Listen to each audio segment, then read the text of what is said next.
Okay, it's 1 o'clock, and we're going to continue budget hearings with the county planning department. Randy, you're on. Thank you, Commissioners. Good to see you all again. Hopefully you're all in good health. This packet I put in front of your stations is basically a summary of what I'm going to speak to and a summary of our budget and what's going on in our part of the world.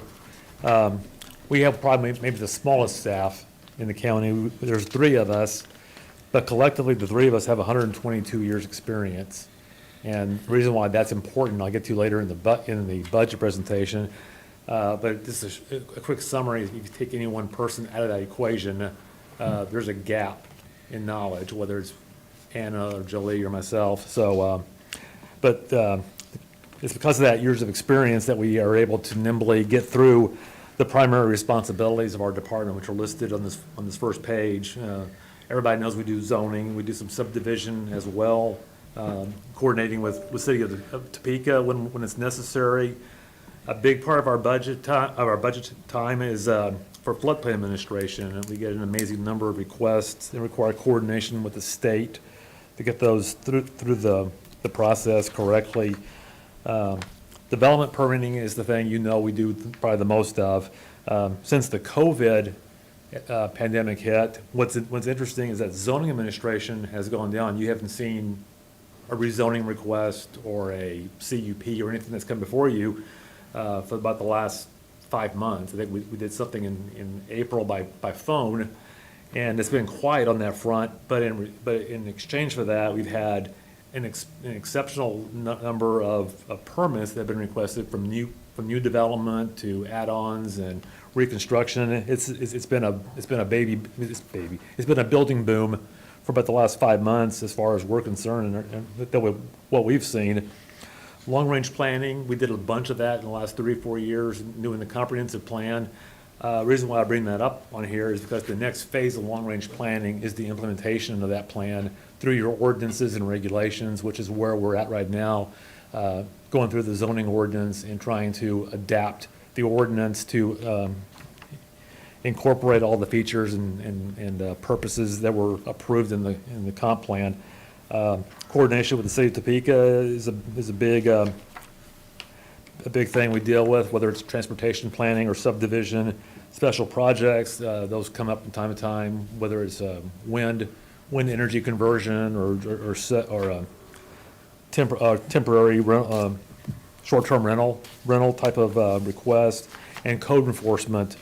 Code enforcement is what we've been doing pretty much nonstop for 8 months as a result of the Pushpin County Appraiser Program, which I'll speak to in more detail a little bit later.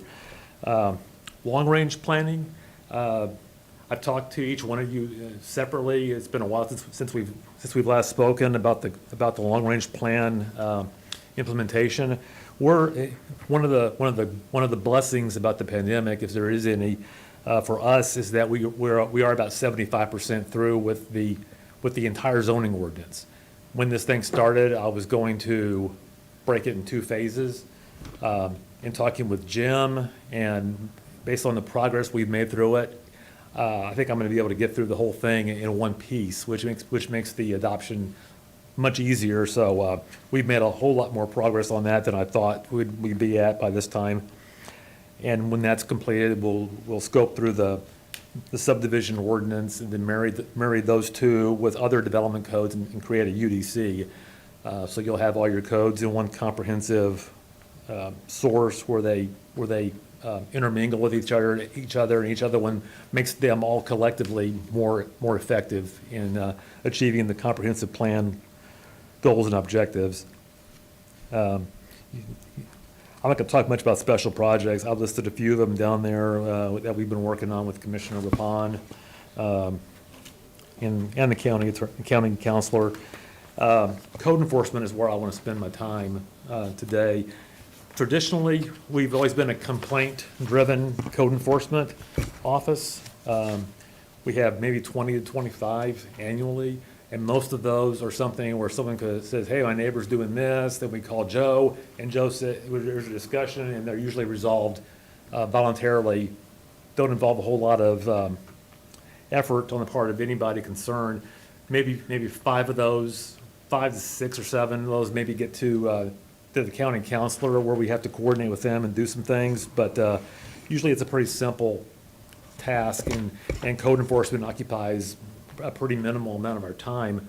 The county appraiser has been doing the push-bin program, which we're definitely happy to support and be a part of on our end of the thing.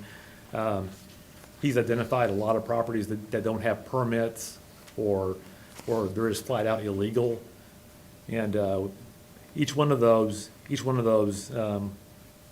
takes a lot of time to research and to find out what actually happened back in the records.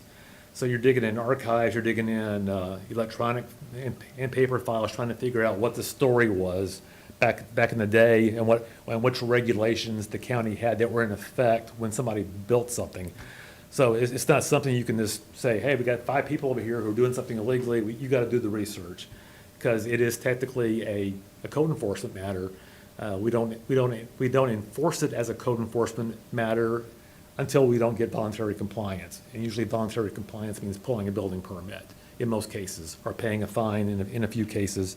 If you look at those top 2 lines, we go from 20 to 25 a year annually to 150 to 175. So that's a great change in the balance of what we do in our office. Just to give you a point of reference, we've gone through the first 140, 150 of those, and since about the 1st of September, so that's 10 months or 9-10 months of going through it, and we've got to the bottom of the barrel. As of last week, I think we did the last one, resolved it, and we know there's at least another 250 in the bullpen warming up that we're going to start to do in the next couple of weeks. And they're continually using that program to identify through aerial photography other improvements. We know there's probably 500 more at least, if not that. And unfortunately, we keep adding to that list every year a little bit. So there's a lot of our department time, and mainly that's been probably the zoning administrator, has gone through those and taken a lot of her time to get them resolved, and that's putting pressure on other pieces of our responsibilities to be able to cover.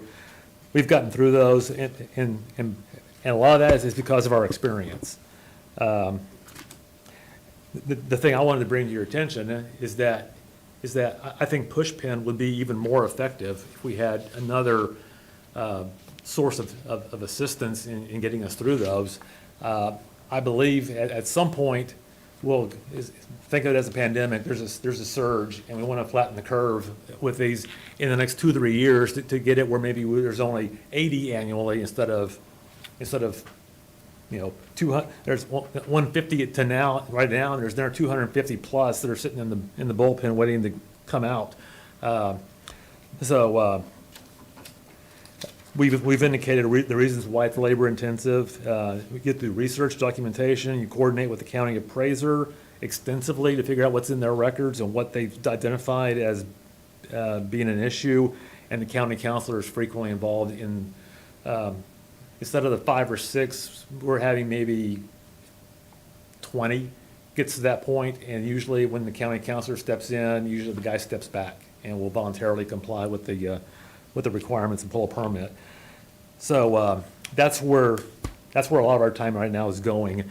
Commissioner, Yes. could I ask a question, please? Yes, ma'am. On this push-pin program, Mhm. okay, this is the first time we've ever done this in the history of the county. Right. So I understand that there's probably, like you say, a lot of properties that have been identified. But if we're going to start doing this every year, will there be that many more each year? Or will most of them just be this backlog because we've never done this before? I believe it'll be an ongoing concern. And honestly, I'm glad you asked that question. My answer is, the answer is probably eventually no. This will not, the position we're looking in our budget would not be a full-time just doing push pins. There are other things in the office that need attention that are putting on the back burner. Records management and other things, but records management and push pins are probably the most. But no, we don't ever envision this person just doing push pins and that's all their life's going to be. I'll get to that in a little bit later. But no, to answer your question, no. Turn the page. Our development permits. We're right now going through a process with IT of getting our entire process being completely automated, where you can go online and turn in and have a fillable form, you fill out your permits, pay your fees, do everything you need to do, and upload your PDF of your plans and whatever you want to submit to us and to get that process going. That was actually started before COVID, and it's been going on since, I think probably before I got here, but big time since I've been here. They meet regularly, and I think they're getting near the finish line. So that'll help us when that's implemented, not only if we ever have a lockdown, but it'll also help us to minimize the amount of paperwork and paper shuffle and make our time more productive. We're not spending it managing our paper records. The other thing is record management. We have 157 boxes in the warehouse of records, and most of those things have been scanned and are in the archives.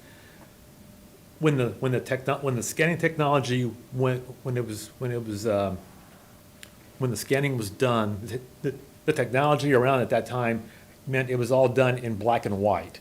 Probably the rationale was 95% of what we had going in there was black and white. You know, a lot of it is just like what you're looking at here, but there were a lot of plans and photos and other documents that came out just totally black. You can't even use them. You can't even read anything on the page. So we would like to go back and fill in those gaps so that whatever important information is lost to time from the archive, we scan them, and then we can put the boxes away, and we can probably get rid of a bunch of those, if not all of those, and that would do two things. It would minimize our need for storage.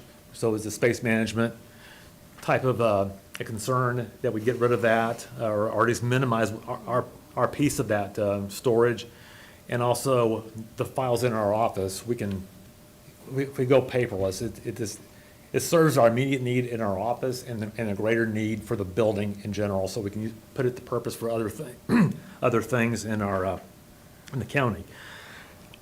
But the biggest thing is that it improves staff efficiency.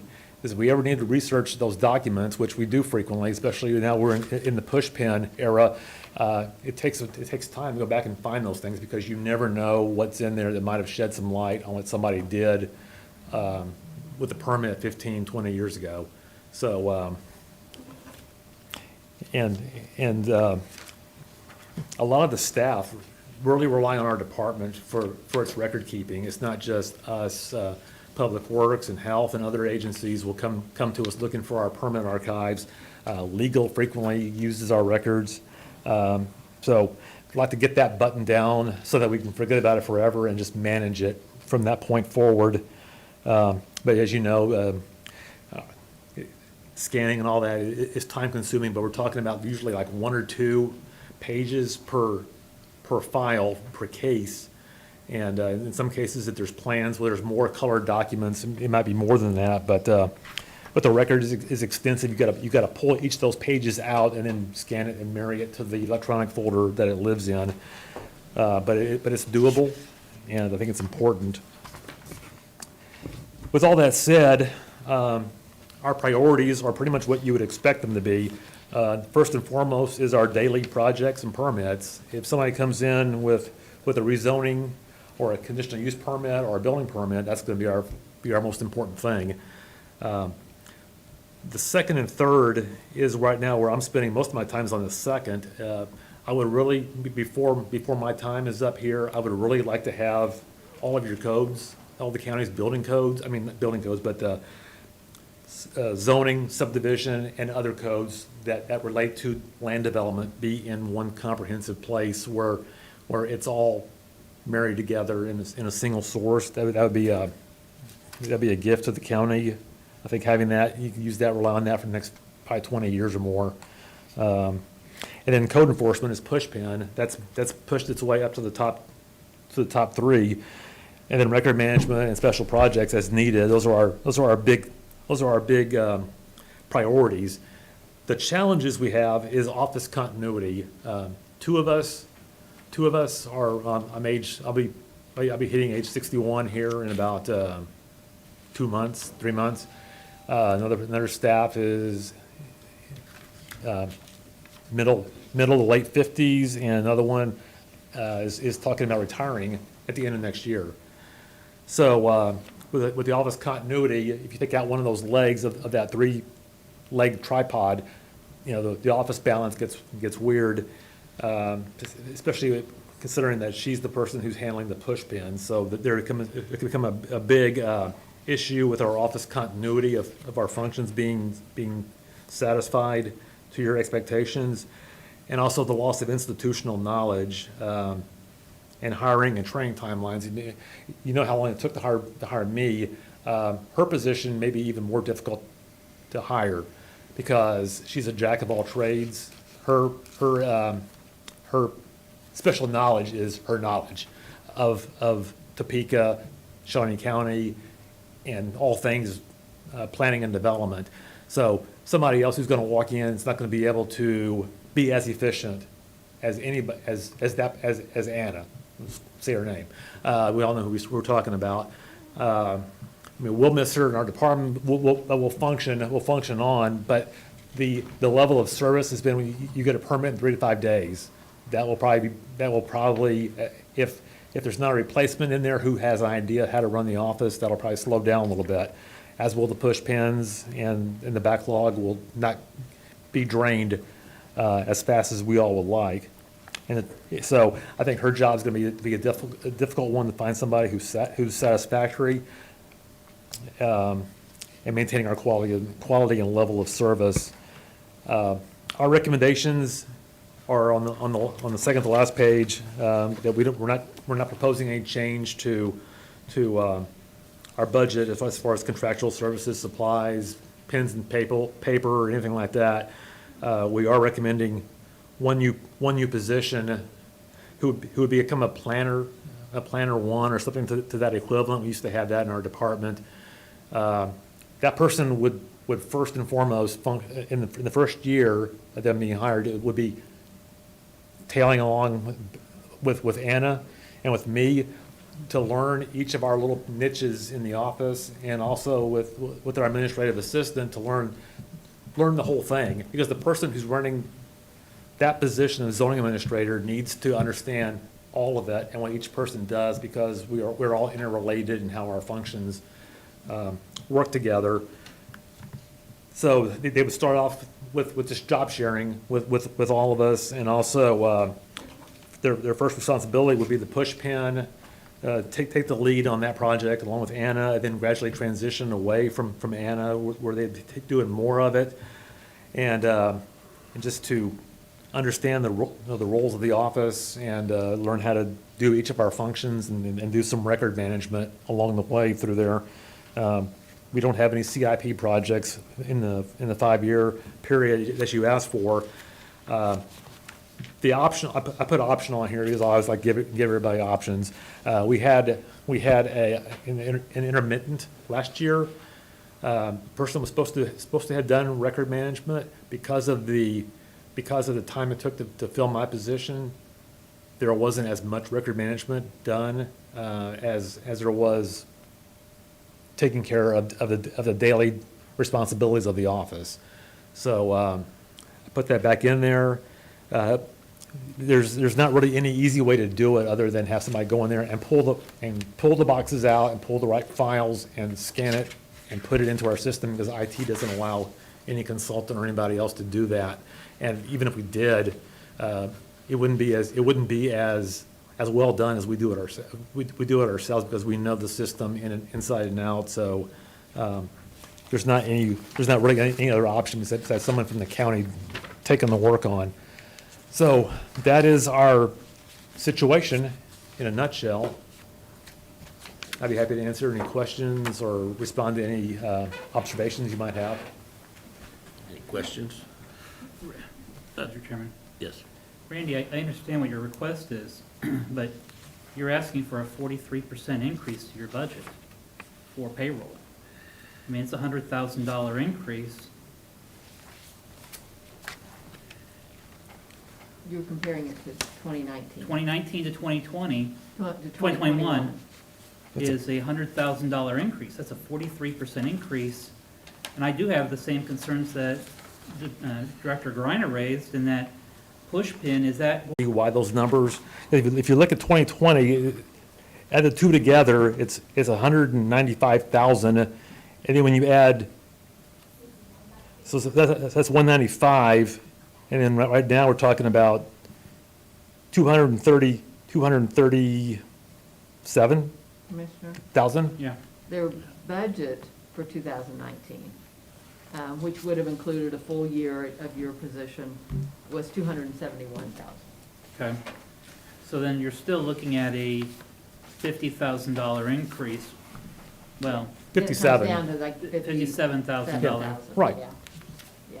Yeah, and I'm not arguing with the numbers. I mean, I just want to make sure we're talking about the same thing. So, Right, that's what I looked up, Yeah, that's why. because those positions were vacant and filled, the numbers just look weird. And also, we had an intermittent, you see the intermittent in 2019, and we don't have that going forward.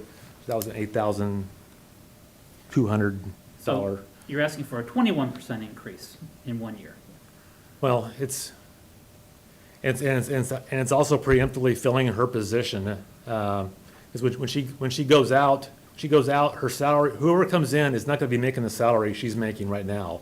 Her salary is the top end of the salary and the range because of the 30 some odd, 40 years plus of experience. Whoever comes in is not gonna have more than 3 or 4, so that number's gonna come down substantially.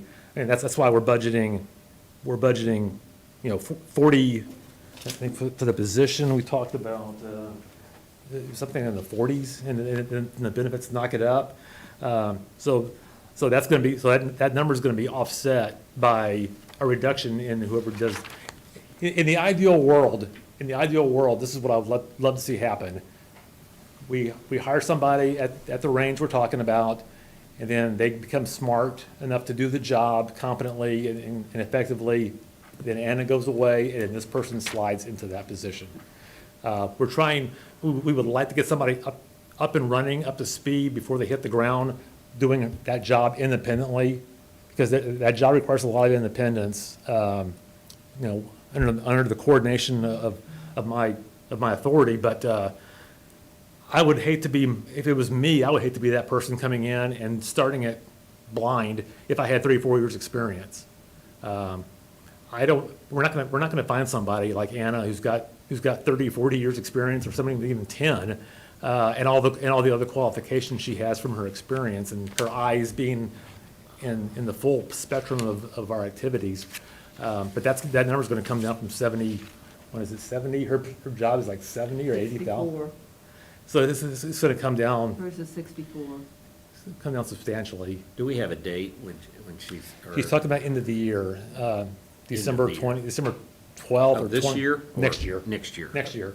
So the idea is they help us big time clear the pipes of records and push pin, and then hopefully transition into that position. Being able to have eyes on everything we do in the office, and then move into that position, and then we can give them a slight bump for moving into that position, and then so we reduce our cost of the over. But I'm not sure what the numbers off the top of my head, but you go from $80,000 to, So you're suggesting that then your 2022 budget would go down? yes. I mean, the odds are about 1 in a million that we're gonna find somebody who has the qualifications even half as good as what Anna has. So to offset the knowledge, the lack of knowledge of experience, we want to start somebody in. sooner than later and pick her brain and understand why we do things, how we do things, because it's not easy. You get in all those files and there's sources of where information is. There's no roadmap. She has it in her mind of where things are. I think somebody would benefit by seeing her and watching her do it, and then they do it, and then have somebody who can correct them on what they're doing wrong. Because it's a house of cards, basically. The way we're able to function is we have 3 legs on that tripod. She handles, I mean, the reason why I'm able to do the zoning ordinance and the other ordinances is because I have a competent person in Anna and Jolie doing their part of the puzzle. Like I said, we're all independent, but we coordinate with each other extensively. And if you take that leg out, even for 6 months to a year, until that person gets fully up to speed, it's going to be hard for the office to move ahead. It's just common knowledge. You don't replace Anna. You find somebody else to do the job, and you do the best you can until that person gets knowledgeable. That was kind of what I was thinking. We talked about this and among staff, and I talked to Kurt about this, and it's amazing the number of people who rely on her for information. Let's just put it that way. I spent almost a year now, and the number of different people who come in there, and she has special knowledge of where things are in the system. I would really like to tap into that and be able to retain as much of that as possible and move it to the next person. That was the reasoning. You can judge yourself, what the reasoning is, but it's mainly for the continuity of our department. I have a question about special projects, this energy conversion systems. You'd given me a kind of a good outline of what you'd like to, or what we think would be good in that realm. What do we need to do next to try to implement? Nothing. I think the concern was bringing the other commissioners up to speed on what the issues are related to it. The vacation rental, the Airbnb thing is still out there. We did an ordinance for that. That's sitting in the bullpen. That kind of has been. What I heard at first was that Airbnb was suffering because of the pandemic, that no one wanted to go to anybody's house. And now I heard yesterday from Airbnb on the internet, on the Wall Street Journal, that now people are taking vacations at Airbnb. So it may not be dead and gone yet, because they're staying close at home and they can social distance in someone's home. So those are the two things, and periodically there's special things that come up that maybe the county counselor wants us to look at.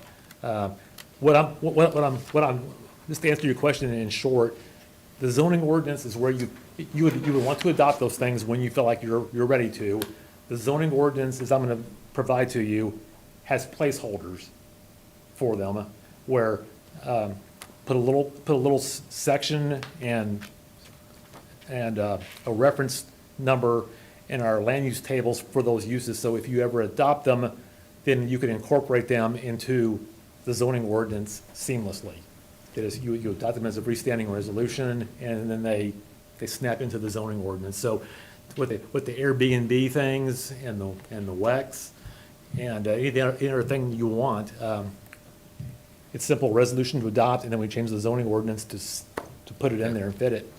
The ordinance is going to be much easier for you to piece things into it without having to change and amend the whole ordinance. I think you're going to like it. I'm excited to someday here soon be able to bring you a preview of what it looks like. But it's not a whole lot of new in there. It's just a whole lot of things that are better said, better explained, and gaps filled, and legal things put into it that any attorney would want you to have in your ordinance to give it legal legs. But yeah, I'm excited to be able to talk to you about it. Okay. One other thing I wanted to just kind of bring up. the 3-mile donut that we have around the city. It seems like that's still kind of a bone of contention with a lot of people when they're trying to develop things out there. Any ideas on how a guy might? We have good ideas. I know Jim has ideas and I have ideas. Topeka actually wants to be on the same page with us as well. Subdivision is the next phase of that wheel. You know, you got zoning and then subdivision. That's where you attack it, because mainly in dealing with Topeka on the 3-mile area, it's subdivision. Now, we had this question before. If we have authority and we want to vacate an easement, who has the lead in recommending it be approved or not approved? Is it the county? Is it the city? And no side really can point to something in our ordinance, say, it's you, it's us. It's more like, okay, we sit around and talk about it, and they go, well, we don't care, so you guys take the lead. Or, we don't care, you guys. It's not really the way you want to run your ordinances. So, but that's the next step, is to get into the subdivision ordinance and clean up those processes and procedures so everybody knows who's doing what. It seems like there's a lack of representation that those people have. I mean, they don't live in the city, and a lot of their decisions are made by city employees. And, you know, we can't step in a lot of ways. So they don't have a mama, a papa, or Uncle Sam. They're just by themselves out there. Oh, we had, Commissioner Cook knows, with the sidewalks, some other issues. There's a whole lot of little pieces that just need to be put in place. And if I were to give you an answer today, it would be, we start looking at the pieces and possibly getting the city and the county on the same page through an interlocal agreement or something to that effect, where it would say, where you guys would say, okay, this is gonna be our world, this is gonna be your world, and these are the basic outlines of how we're going to work with each other together in a way that suits our needs and the city's needs. And then you have that broad umbrella, how it's gonna be, and then you start implementing it in your subdivision ordinance. So if I were to give you the advice today, it's finished, as zoning is coming to a head, and you're about to go through that process, is to get with the county, with the city people, and figure out how they want to attack that. I think it's better coming from the leadership to the staff, and then the staff gives you the ordinances that reflect what your leadership says is our goals and objectives. And then, so then we don't have them pulling out at the last minute, or us being concerned about something at the last minute. You know upfront what the game plan is, and then you implement it and take it back up to the leadership for adoption. That'd be my suggestion.